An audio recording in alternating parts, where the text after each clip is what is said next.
In the last video, I focused on some top, easy to grow and sustainable veggies for your prepper or homesteading garden. Today, we'll take a look at some food producing trees that fall under the same guidelines. They'll produce sustainable food and should survive winter without much or any additional prep. So let's go ahead and get started in no particular order. Number one, pears.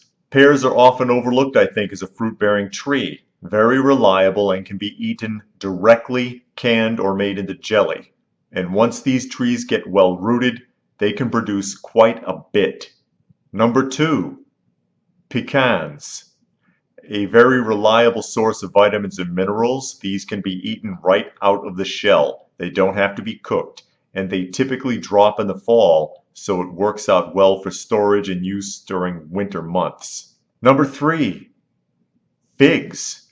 There's a reason people have been farming figs for thousands of years. Fig trees are one of the first trees American settlers used due to their reliability as a food source. And they do hold up well under most winter conditions. Obviously, these can be canned or dried. Number four, the mulberry. Believe it or not, the mulberry is part of the fig family.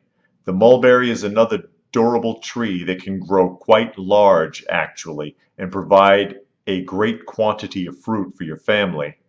And it's great as a jelly. Number five, the apple. I'm sure most of you were expecting to see this one. The apple tree is a standard fruit-bearing tree for most homesteaders and preppers alike due to its versatility of use. There are many varieties of apples, and many of them are very winter-friendly. Cameo, Fuji, Gala, Golden Delicious, Gold Rush, Granny Smith, Honeycrisp, Ida Red, Macintosh, Red Delicious, and Rome apples all survive winter months very well. Choose the one that's best for you. Number six, the walnut. Walnut trees produce quite a lot of nuts, which are great for a protein source. Also, if you ever need to harvest the tree itself, the wood is excellent for building purposes. These trees get quite large, so don't plant them too close to your home. Number seven, the maple tree. Sugar maple trees obviously produce maple sap, which means maple syrup. Maple trees also drop a large quantity of leaves in the fall, which are great for composting. Like the walnut tree, these can get quite large also, so don't plant them too close to your home either. Number eight, the pistachio tree. The pistachio tree holds up rather well during the winter and stands up to very hot temperatures in the summer as well, and will even hold up during times of drought. The one thing you need to consider with these, however, is that you will need both a male and female tree planted together for them to guarantee a plentiful harvest. Number nine, the locust.